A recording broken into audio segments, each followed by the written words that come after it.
So, hi, I'm Chris from Writing Aid, and with me today is AJ Ogilvie. AJ is a professor of business communication at the University of Southern California. He's taught business communications, consulting, and writing courses for over 10 years, and he's published research on the theories of teaching, learning, and communication. I'm very excited to have AJ here, and I really wish I'd had a writing professor at university. I think back to the first cover letters I wrote for my first job, and how absolutely terribly they must have been. And I really wish I had a copy of one of them so that AJ could dissect it this evening. But I think we're going to have a lot of information from AJ, and we're going to learn a lot. It's going to be really interesting, and I feel like I'll be spending tomorrow rewriting my LinkedIn profile. So welcome, AJ. Oh, thanks. Thanks very much, Chris. And thanks everyone for being here. It's really cool to see that there's people from all over the world. I am currently a professor of business communication. I do see one of my students on, so I have to say a shout out to Ashley. Thanks for joining. You know, Chris, you bring up an interesting point just about, you know, when we think of the cover letter and we think of our own writing, and we kind of cringe at some of the things that we might have written, you know, thinking of the things that we've written in the past. And maybe that's a good place to frame up the entire webinar, is just to begin with the idea that writing is really difficult, you know, that this is really hard stuff. And that writing is something that we're always trying to get better at, and that we never nail, you know, that we're always working on it. And I too have multiple cover letters that I wouldn't want anyone to see. And so yeah, it's only been in the process of writing lots of cover letters, helping people write cover letters, studying writing, and studying, you know, organizational or professional writing, like writing that people do at work or to get jobs. That I'm slowly starting to develop a better sense of kind of what a good cover letter looks like and how we should approach it. So the other thing that I want to start with too, I just see all these, you know, all these people on here. You know, I see Chris and Jane. I just mentioned a few people: Lynn, Alexander, Marie, Magnolia. That, you know, what we'll talk about today is one philosophy of the cover letter. And so, Anil, good to see you. This is one philosophy of the cover letter, and this is my own. And that you all are bringing your own philosophies and your own ideas. And so, there are likely multiple ways of thinking about the cover letter, or thinking about words and language and stories. So this is just one. So my hope is that, you know, this you'll learn something new about the cover letter. Or also maybe we'll just name something that you've already been doing yourself, you know. So why don't we jump in? I'm going to share my screen and we will start. So the big idea of today is just this idea that a cover letter is a story. And I know there's been a lot of discussion in the business world and in the kind of the corporate world or the recruiting world about storytelling, and it almost to a cliche, right? That everything's a story. I think Microsoft has a chief storytelling officer now. And so on one hand, it does feel kind of like not necessarily a cliche, but everybody's talking about it. But at the same time, it's true. It's true. There's just something super powerful and deep and innately human about stories. So that's why we're talking today about cover letter as a story. We've got 3 goals. At the end of this, my hope is that you rethink the cover a little bit, that you feel inspired, and ideally that you actually have a specific plan for how to write a cover letter. That you have today. I want you to leave with actionable ideas. So I think that the cover letter is literally the most important document that you will ever write in your life, because it can change your life. Getting the perfect job for you will change your life. You know, it will make you a much happier person. And that is the power of this one document. No, I totally agree. And that idea as well of, like, you know, I would call the cover letter this high stakes text that you write. And the stakes are high. This is, you know, and especially we probably should acknowledge to a certain degree the stress and sort of the trauma of our current situation. And, you know, that these are difficult times. And one of the things about the cover letter is often this is about, you know, paying your rent and making things happen. And so I just want to acknowledge that it is super stressful, and it is it is really high stakes. And the other cool thing about it, I think, is that, and this kind of builds on something we'll talk about actually in the next slide, is like, what do I mean when we should rethink the cover letter? And I think that generally what we do as people and as workers and as potential employees, we really like neglect our own story. We really, we learn technical skills and we get job experience, but we don't spend that much time figuring out how we talk about ourselves. And what I mean by that is, talking about ourselves, I mean about that in a lot of different contexts and situations. So in a networking situation, when someone says, tell me about yourself, I don't necessarily feel completely comfortable with the story that I tell, but I'm working on it. But I think a lot of us don't really have a coherent or clear idea of how to respond to those kinds of things. And so in a way, the cover letter is an opportunity to really figure that out, to figure out, to begin to figure out your story. And I actually think it could change our confidence in networking and in all kinds of different situations where if we're prepared for that question and we know what we're going to say and we like what we're going to say, it could kind of change how we operate in a lot of these different contexts. So what I want us to see is that it's not that I have to do a cover letter, but more, what if I saw the cover letter as an opportunity to connect the dots of who I am and tell a compelling story of who I am and what I'm actually about. So I also want to acknowledge this question about, like, do cover letters still matter? And yes, simply yes, they do. And so if you look at, there's articles from Inc., from recruiter.com, monster.com, from across the human resources or recruiting industry that say yes, they still do. A ladder.com is an HR resource. 2019 study found that more than half of tech jobs do require cover letters. And I think they're particularly... I think I must have looked at 20 cover letters today, AJ. Is that right? Yeah. So I mean, obviously, this is why it's so key to have you on, especially because you are the employer, right? You're seeing these. Chris, actually, maybe I'll ask why do you ask for a cover letter? Because it's a distillation of what's on your CV. I think it's a way of filtering out CVs. Some people send CVs that are 10 pages long, and that's absolutely insane. I have a hard cut off at 2 pages, but a cover letter is usually like half a page. So it's a distillation of the most important things about a person and how they relate to us as a company. So I use it as a filter. I often won't even look at the CV if the cover letter isn't great. Yeah, that's interesting. And I also think that, we'll talk about this in a little bit. I think that, I'm interested in your take on this, like a CV only goes so far, right? In telling you about the person, primarily because generally CVs feel like a set of often unconnected ideas. Yeah, it's just facts. It's not exactly. a story. That's right. Is the story. That's right. And generally, I think subconsciously what a lot of us do when we read CVs, and especially if you're hiring someone, is you're trying to bring some coherent, conclusive idea to all of these statements and facts that you're reading. And so I think that's a really good point about, like, the cover letter is a distillation of your CV. And so I want to talk next about, like, how can we rethink existing ideas about the cover letter? And I think there's an assumption out there that a lot of people have, understandably, that the cover letter is about me, right? This is about me. I need to tell people about myself, and that is half true.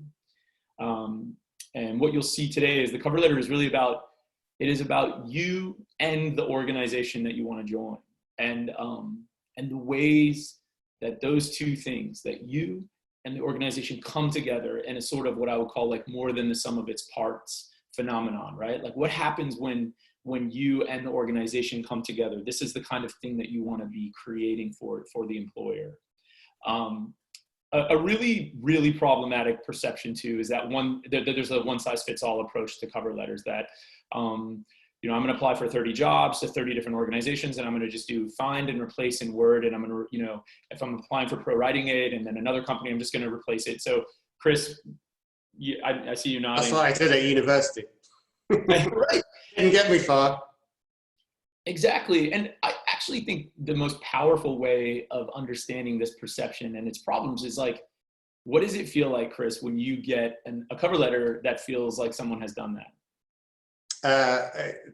Very bland. Yeah, it's completely opposite. When you get a cover letter that is a really good cover letter, it makes you excited to interview the person.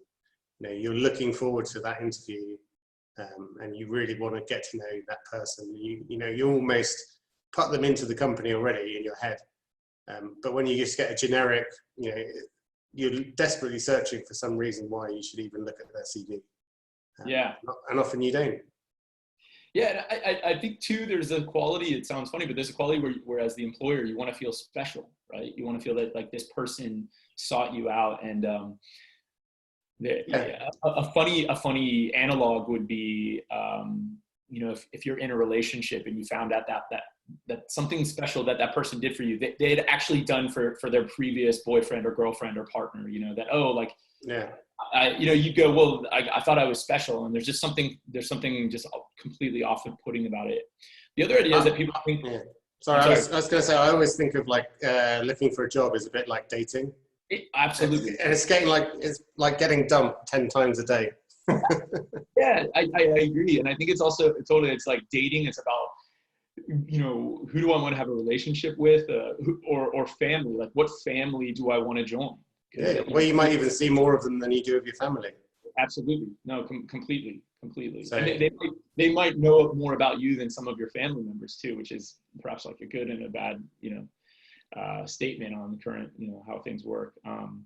Yeah, and I think that really focuses for me that the most important thing is focusing on the quality and not the quantity. You know, you'll be much better off sending 3 really deeply researched cover letters and applications to companies that you really want to work for than 100 to generic ones to different companies.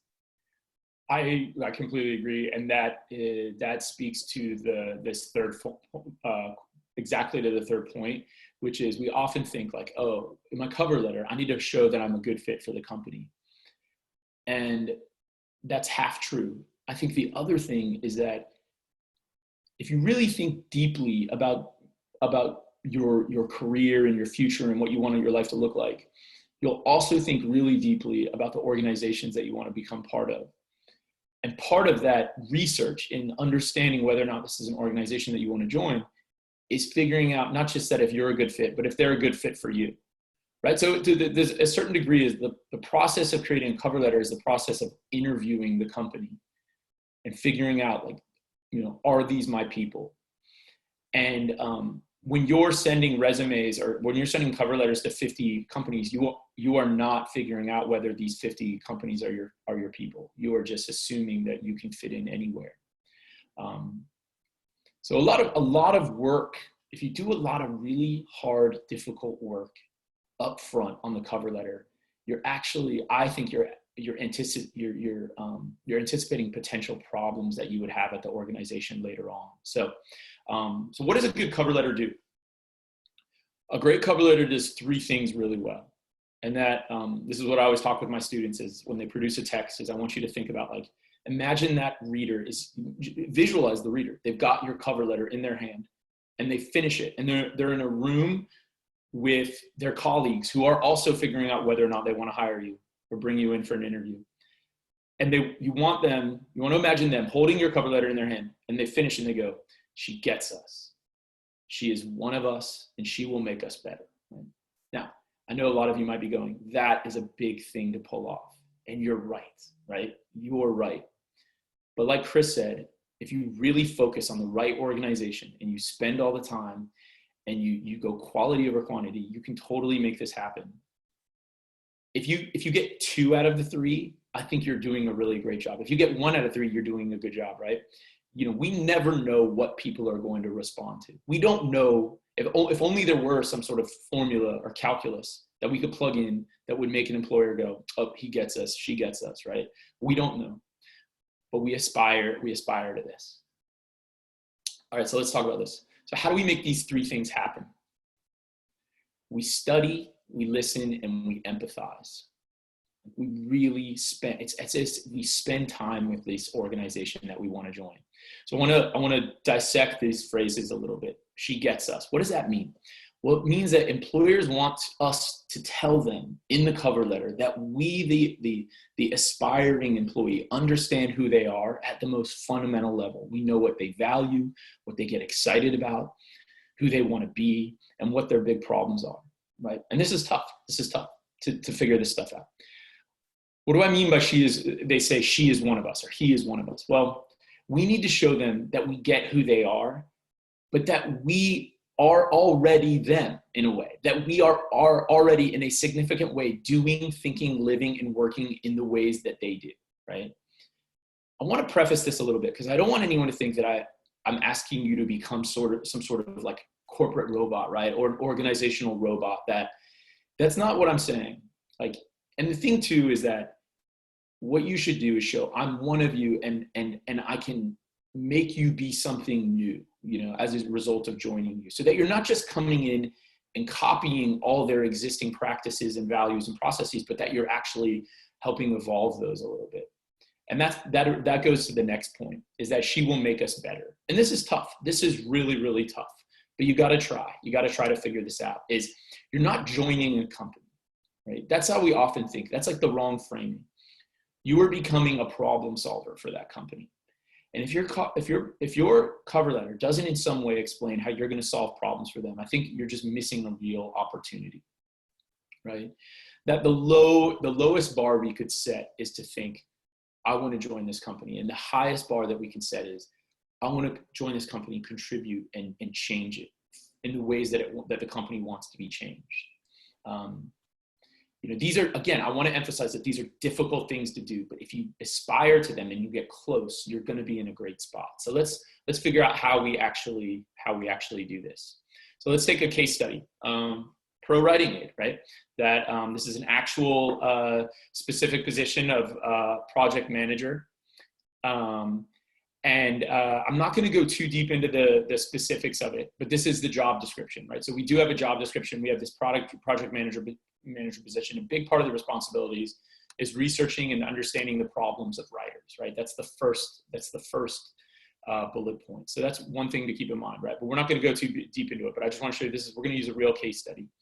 So how do we get underneath and inside these companies? And what we do is, and I know triangulate might sound like a jargony term, but basically I love triangulate because it's this idea of three, right? We triangulate data that we collect, and we're trying to identify big themes. So we're going to begin broad. We're going to look at the job description. This is our data sources. We're going to look at the job. We're going to look at the company website. We're going to look at their mission statement. We're going to look at their blogs. We're going to look at their Facebook. We're going to look at their Twitter. We're going to look at their Instagram. We're going to look at their employee bios. We're going to look at LinkedIn.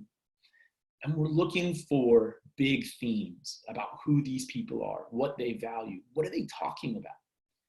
And then we're going to also go more specific. We're going to look at the actual specific people at these organizations. We're going to look at where they worked, what they talk about on their LinkedIn, right? The key people.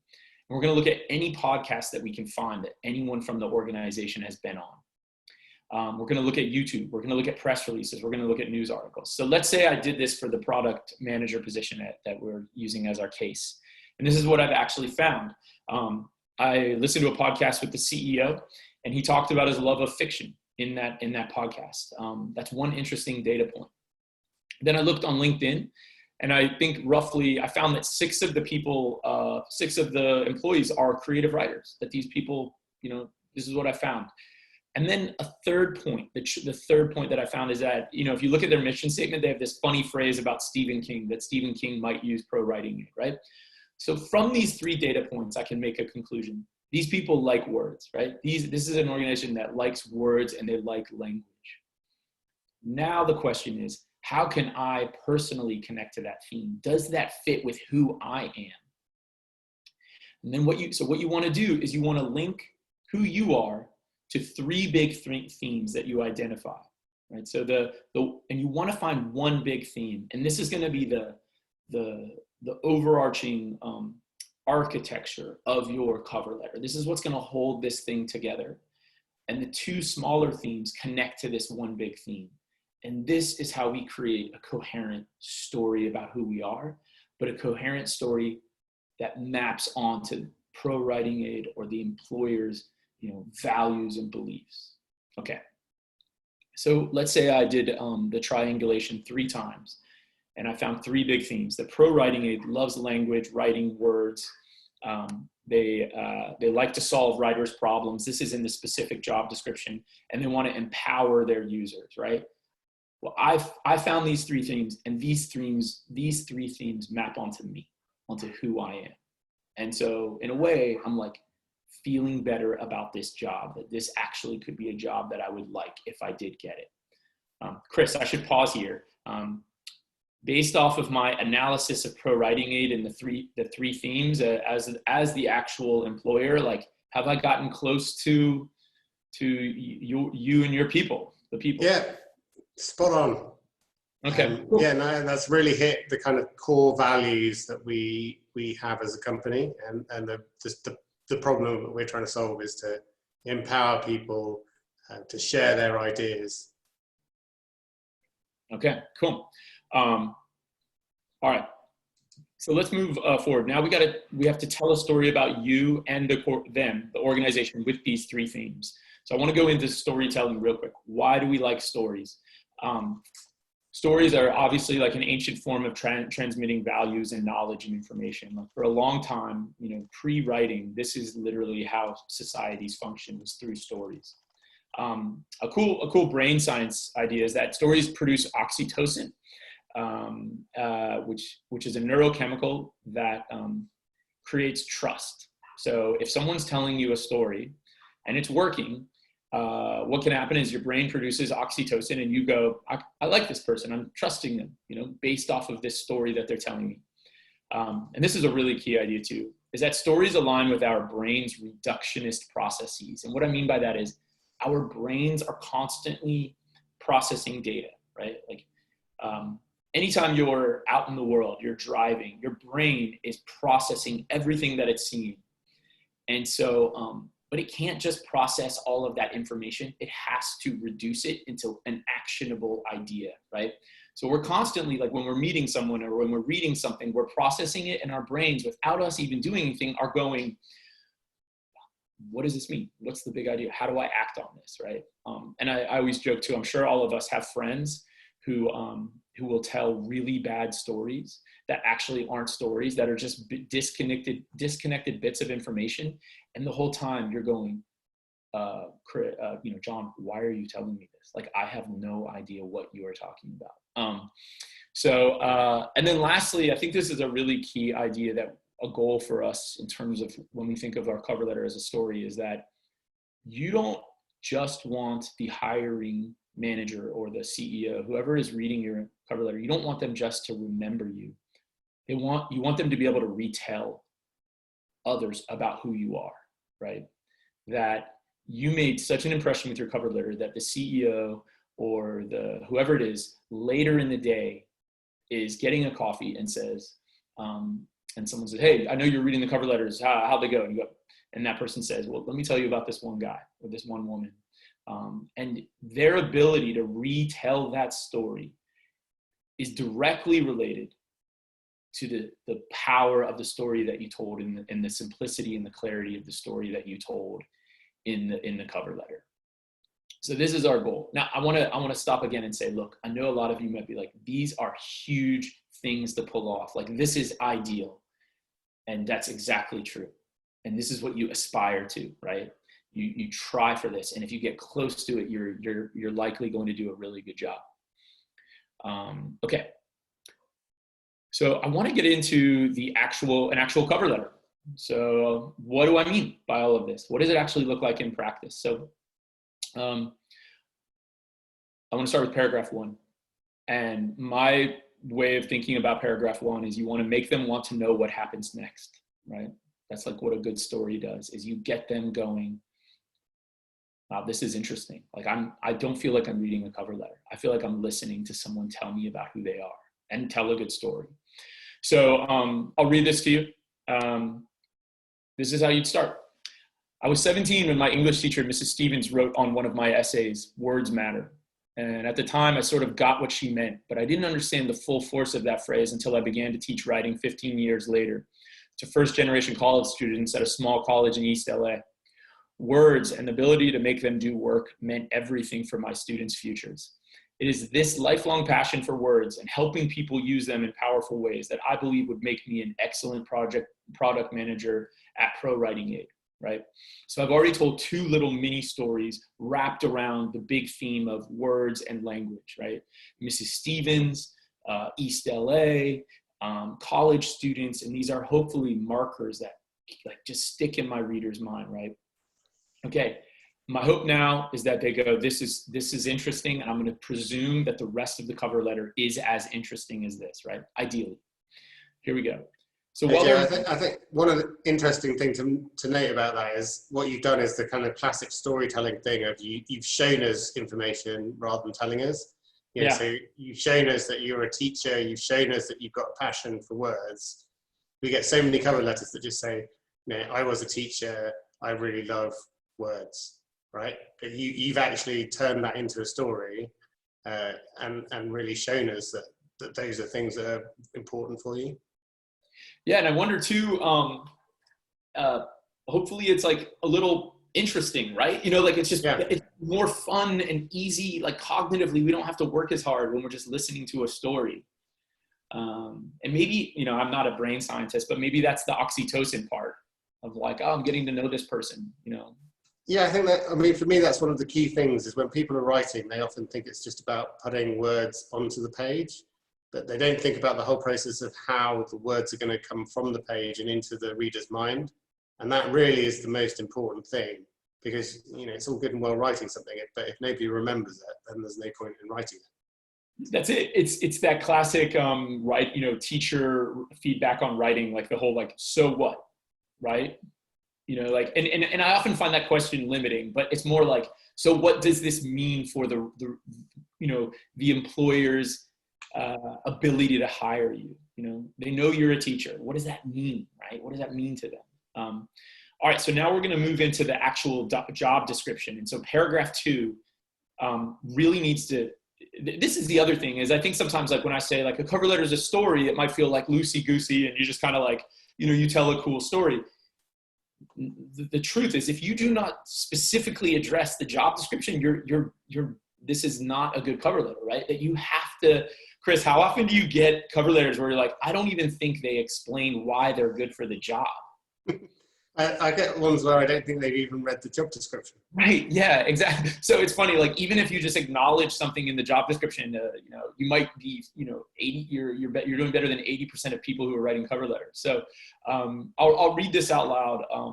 So while there are many reasons I believe I contribute in dynamic ways as product manager at Pro Writing Aid, I think my experience with writing instruction is particularly critical. And so now I'm linking myself to the specific job at Pro Writing Aid, and that part of solving people's problems, right? I identified in the job description. One of the things that I think a lot of us do with job descriptions and cover letters is we go, oh my God, they want 10 things. I need to tell them that I can do all 10 of those things. And that's not true, right? You just need to pick one that you think is big to them and just focus on that. You cannot, in the cover letter, say in a completely comprehensive, finishing way that how you do everything in that job description, right? So you pick one and you talk about it really well. Here we go. Yeah, I think, sorry, before you say, I think that employers are often guilty of causing this themselves. Because I often see job descriptions where they say, you know, they just list like 15, 20 skills even that they, you know, are definitely needed for this role. Right. And the reality is you're never going to find somebody who has those 15 or 20 skills. There's actually only 2 or 3 that are really, really important to doing the role. And all the others are nice to have. So you don't have to address those. As you say, it's about finding that right one. Yeah, and I wondered, this is often another way of thinking about the cover letter is that it's a way to think about it. It's not about getting a job, it's about getting an interview, right? That like, and in the interview, you can address all those other things in the job description. But this is about getting the interview. And so I think a lot of people think that they need to hit a home run with a cover letter, and you do, but not in terms of, proving that you're perfect in every way for this. You need to hit a home run and getting them to think that this person could be a really great fit. Let's bring them in.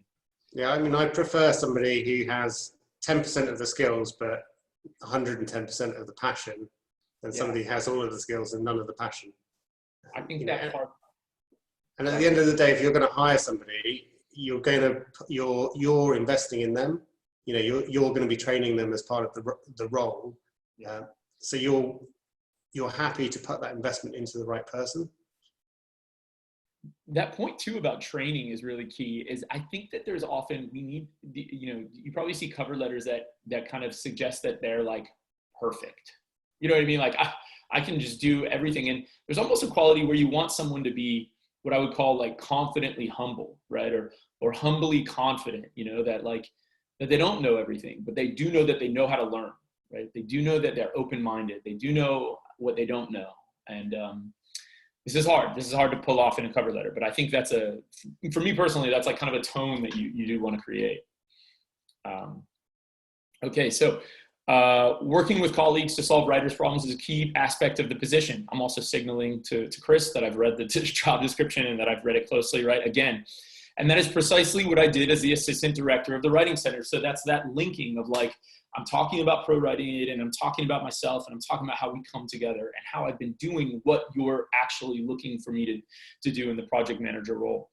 One of the most difficult challenges was developing a strategy for identifying the big challenges of our 2,000 student, the challenges our 2,000 student writers faced. Together with my colleagues, we conducted focus groups, distributed surveys, analyzed the data, and ultimately identified 10 writing challenges that all incoming students faced. We then educated our writing tutors on these challenges and saw a significant increase in student satisfaction in the Writing Center. So this is a tiny story, right? It's a tiny story about something that I did. It was, and not only did I tell the story of it, I told the story of how it was successful, and so that's kind of a thing that you want to show. Now, a lot of you might be going, what if I don't have these many success stories, right? And that is a challenge, right? That is something that you're going to have to do. But what you will have to do is do a deep mining of your past experience, and you're likely overlooking something, right?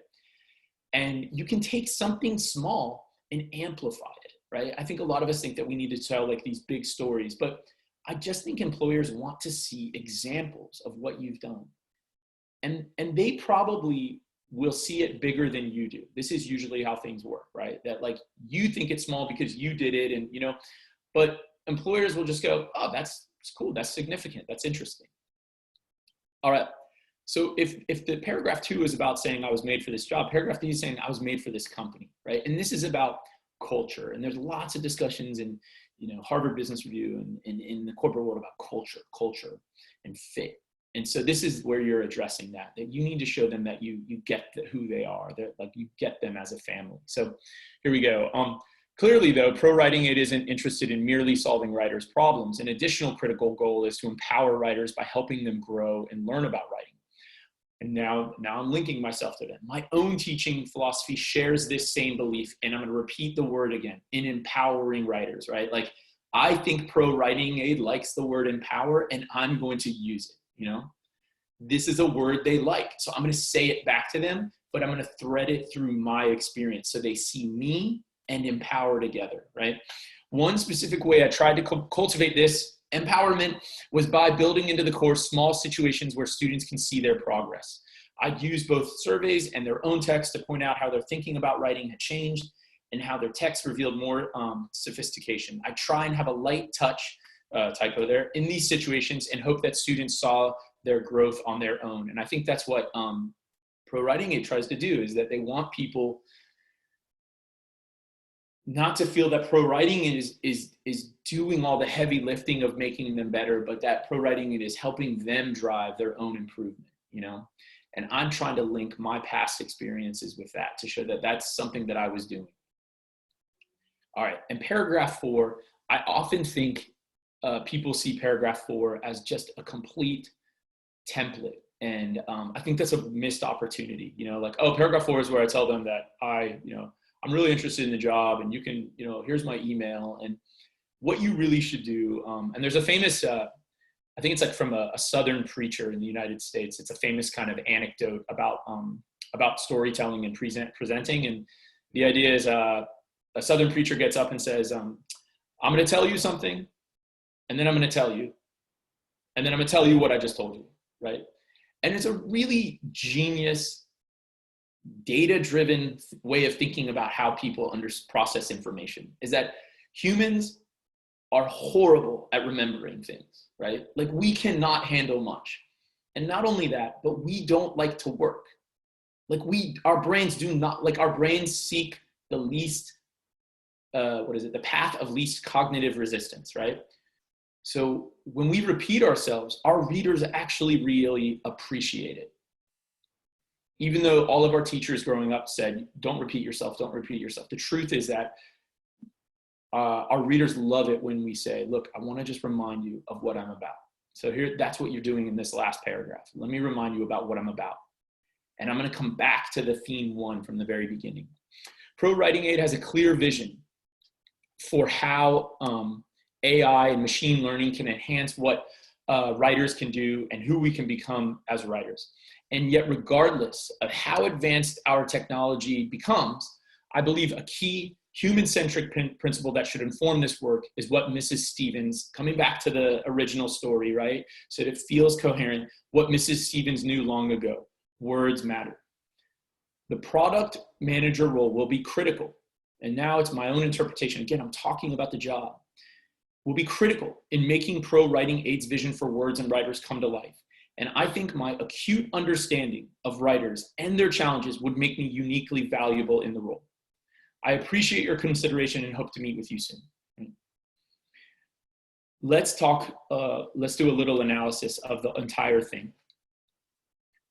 These are the 4 paragraphs that I just read out loud.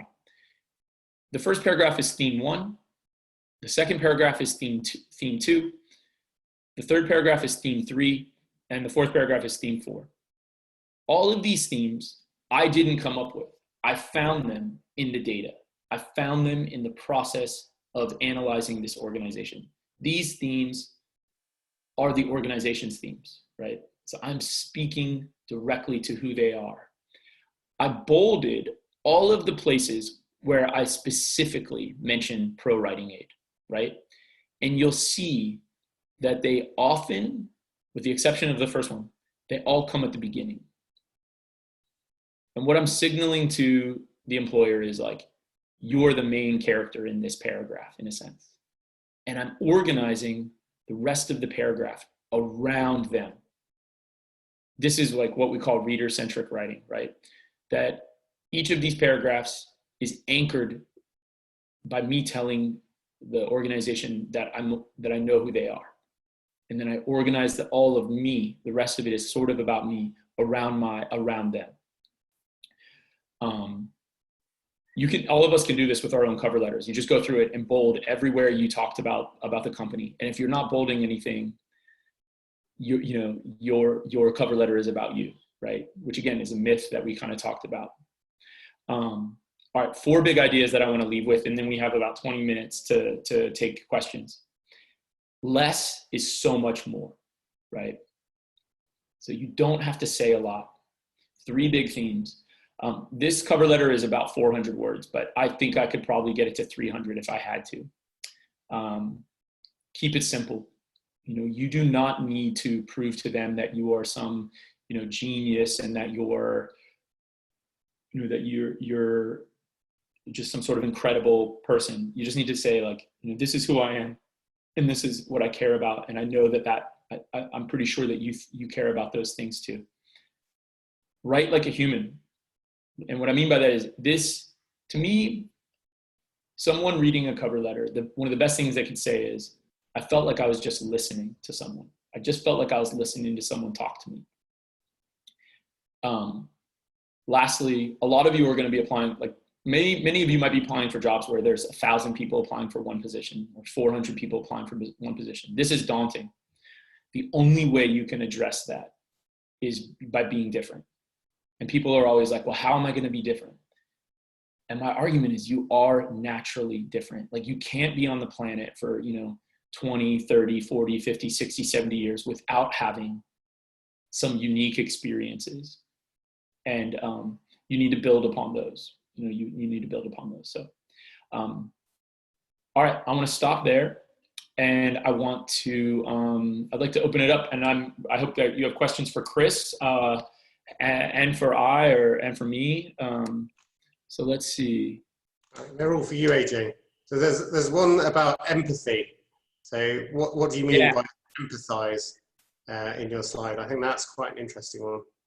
I wanted to because I think it's really difficult to think about doing a cover letter as research, Like we generally think I just need to start writing about myself, right? I really want to transform how we think about it. And I want to use this kind of metaphor of listening, that you're really through those data sets of the website, the podcast, that you just listen to them, and you're trying to empathize with them. Oh, what does it probably feel like for Pro Writing Aid to be where they are right now? What is it like to have that problem that Pro Writing Aid is trying to solve? And so what I mean by empathize is that you don't want to have you don't want to just collect the data on them and then regurgitate it back to them. Oh, you love, you love writing. That's awesome. So do I. You want to really try to get underneath what they, what they care about and understand them as if you're an insider. Yeah, I think the point you had about using the same language that you found as important is a key part of empathy, isn't it? It's building empathy, it's reflecting back. So I think it's often called mirroring the language that they're using. Even the point, I had a friend who worked in sales, and she would try and work out what kind of person that she was selling to in the first 5 minutes of the meeting. Whether they were a really visual person or an auditory person or very kind of a kinesthetic person. And then she would completely change her pitch depending on what she found out in the first few minutes.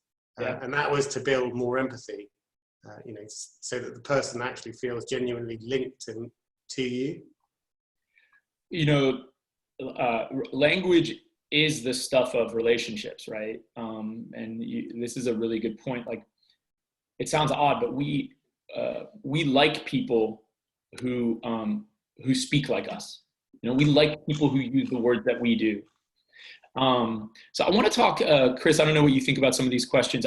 There's some that are, really specific about agents, and this is out of, there's going to be some of these questions that are out of my knowledge zone. I think the questions about agents we're not specifically talking about it, but everything that you've said relates to agents, right? It doesn't matter whether you're applying to an agent or to a job. The thing you're trying to achieve is the same, and the methodology for achieving that is the same, right? You want to build empathy with that agent. You want to make them excited about meeting you. And that's regardless of whether you're applying to an agent or to a job. I want to, there's a couple ones that I can answer directly. Someone said, when you write letters to companies, do they change based on the industry? And the question is yes, right? For sure. But, when you write letters to companies, they should change based on the company. So it's not even like an industry cover letter, but a company cover letter.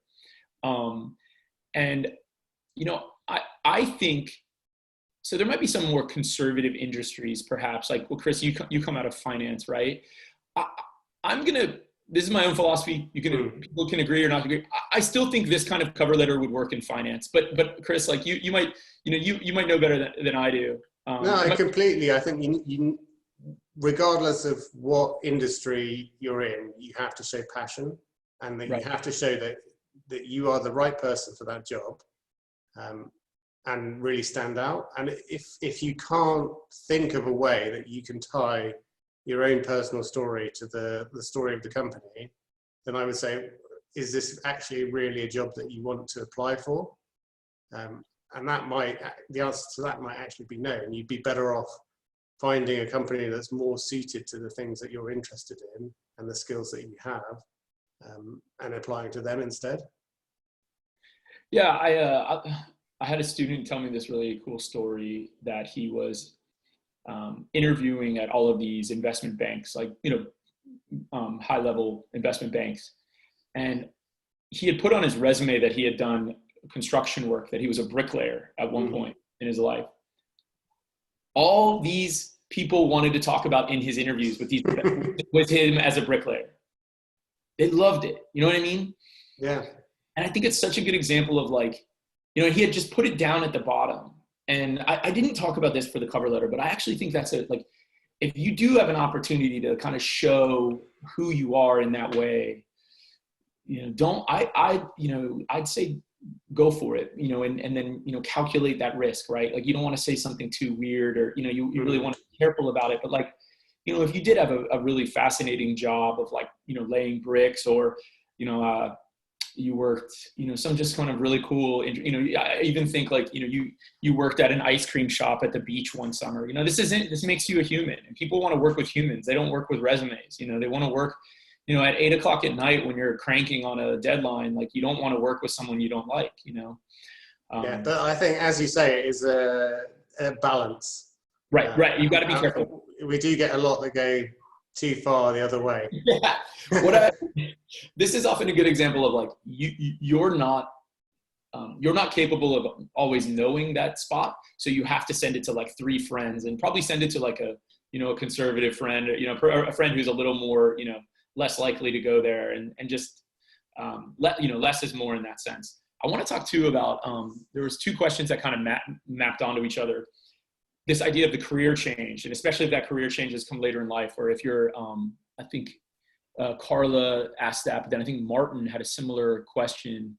No, actually Martin's was different. But, this is a good example where, like, a cover letter is not a cover letter. It's you and what you're doing, and, like, the place you are in your life. And so when you're doing a career change, all of that is going to be a big research thing, right? Like, you're going to want to know, where have people who have been in the industry, like, who has done what I want to do? Where so in academia, I'll use academia as an example. There's a lot of people who are leaving academia, and a lot of lawyers leave the legal profession. And there are entire industries that help people leave industries and go into new ones. Like, there's an entire industry that helps lawyers leave law. And there's actually an industry that helps academics, people who are professors or PhDs, leave academia.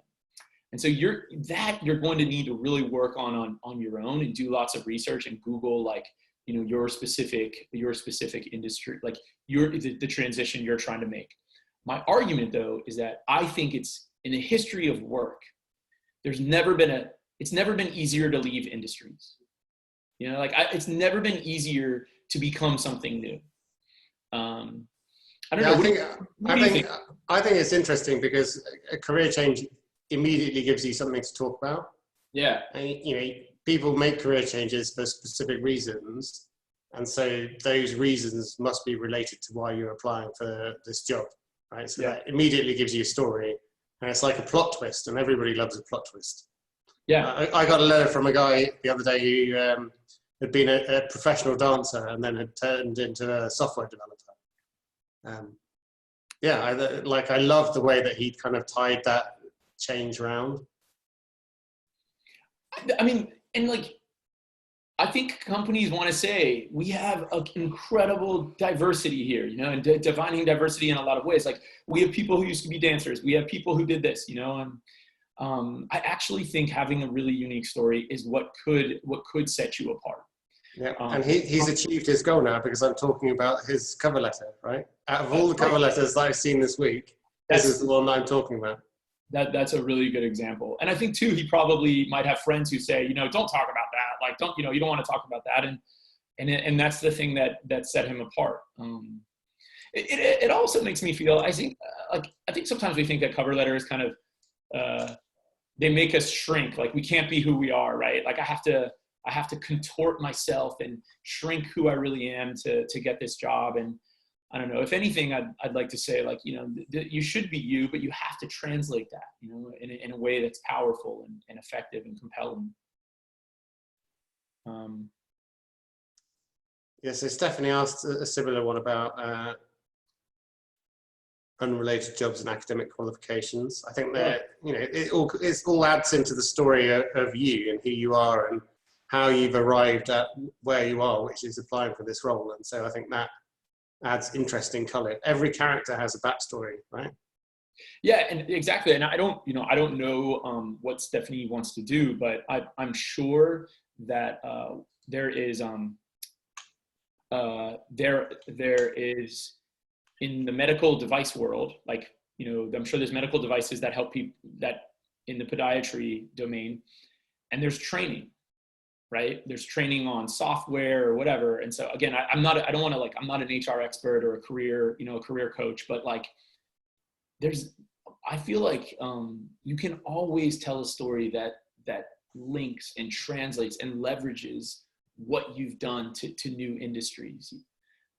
You really just got to think deeply, and you really got to understand the organization you want to join. So maybe like one of the biggest points too about a good cover letter is like, what makes a cover letter good is not visible. It's all the hours and hours of research behind it. You know, that's really what's going to make a great cover letter, is all the stuff behind it, the work, the hard behind the scenes. I think that there's an interesting question here from Martin where he says, this is really valuable advice, thank you. Are there any caveats or additional advice for positions where a company puts cover letters and CVs through machine reading software? Yeah, Chris, do you guys use that? Well, personally, I think, you know, I know some companies, bigger companies that have lots of applications might use CV reading software, but I've never heard of anybody using it for cover letters.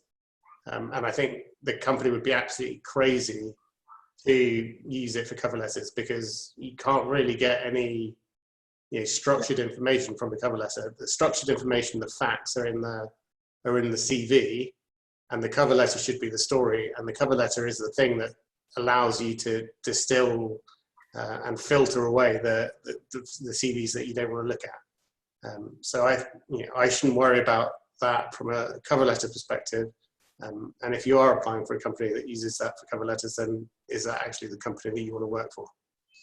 I think that's a really good point. And the other thing I'd say too is, and this again gets into the holistic part of cover letters, is like, a cover letter is one part of your overall job approach, right? And that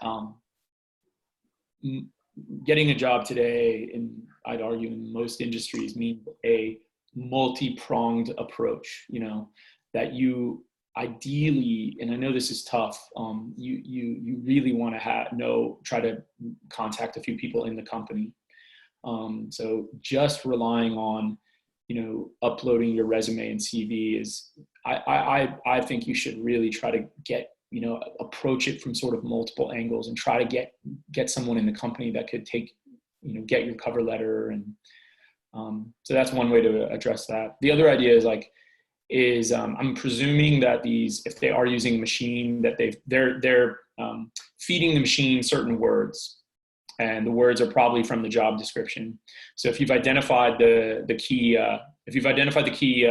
you know, those keywords in the job description, just, you know, again, depends on the job, but you want to repeat them. Like, Yeah, I had a friend who's a recruitment consultant, and he was always moaning about the search software for the CVs. He said there was this one guy who had put literally every skill in the entire world on his CV, so that he came off in any search that he ever did. Yeah, and I'm sure those people, when they like, if what do you think? Like, I feel like if it did finally get in front of a human, that human was like, oh, like, I really don't like this guy, you know, like. Yeah, but it's a bit like the boy who cried wolf, right? If you see this guy every single time, then you're just going to dismiss him. Yeah. I want to talk to, Alexander asked a really good question, and often organizations will say, if you'd like, you can submit you can submit a statement or something like that. And my view is more is more, but my view would be, I wouldn't submit a cover letter or supporting statement if you're not going to totally try to crush it and knock it out of the park. Like if you're not going to really, like if it's just going to be the kind of bland, that kind of bland, just fill in the blank kind of thing, paint by numbers CV cover letter, then I wouldn't do it. But if you're willing to go the extra mile and really go for it, I would always add more. Yep. Tammy is asking at the beginning, I mentioned LinkedIn, how might you use this info to be a more broad idea rather than focus in a specific company? I think for me, you're telling the story of you. So with a LinkedIn profile, right, it's more of a passive thing. You're not applying for a specific company, but the people that you want to contact you are the people who you're gonna have a valuable and interesting and engaging relationship with. So it is about then telling the story of who you are and how you've become the person that you are and what things are important to you, right? And then the people who come across your profile who value the same things will see those things and they will think this person has shared values to me. I will get in touch with them and hopefully great things will happen. Completely. Like, I think this is your, I don't necessarily like the phrase personal brand, right? Like, I don't think it's a little bit, but it's true. And I think especially the ways that our identity is distributed across multiple mediums now, you have your CV, you have your cover letter, you have your LinkedIn summary, some of our Facebook social media stuff is public on Twitter, right? Like, we have this identity that's distributed. And what all of us really need to figure out is that if someone does look at all these different data sources about who we are, we do want to sort of enable, and make sure that they can come to some coherent story when they look at all of those things. So, Tammy, to be more direct, I would, if this were me, for example, with the cover letter that was written, I would take elements of it and put, for sure, if I believe those, and ideally I do, I would put those and maybe abstract them a little bit. If I'm not just interested in working in like the language, natural processing, machine learning world, or if I was interested in a broader industry, I might abstract it a little bit more, to talk more about maybe teaching and about learning and about language. But to me, once you write one really great cover letter, you now have some material to work with that you can translate across all of these different places so that people have a coherent sense of who you are. But it's hard, and you do it over time. You don't just sit down one night and pull this off. You do it over time. But it's worth it. It is, exactly. That's it, exactly. And I think it makes you more confident. I think you feel better about, but it's hard. It is really hard. It takes time. Yeah. So Michelle asked about the formal structure, addressee names, details. Is this absolutely necessary?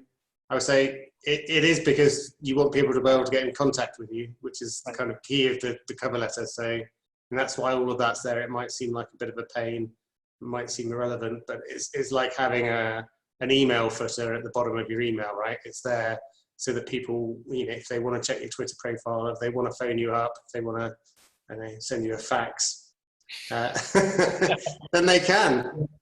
Right. Yeah. No, that's actually a good point, that I did leave that out maybe a little bit, partly because I just wanted to focus on this difficult stuff. So. Yeah. Well, yeah, I think we've timed it perfectly, AJ.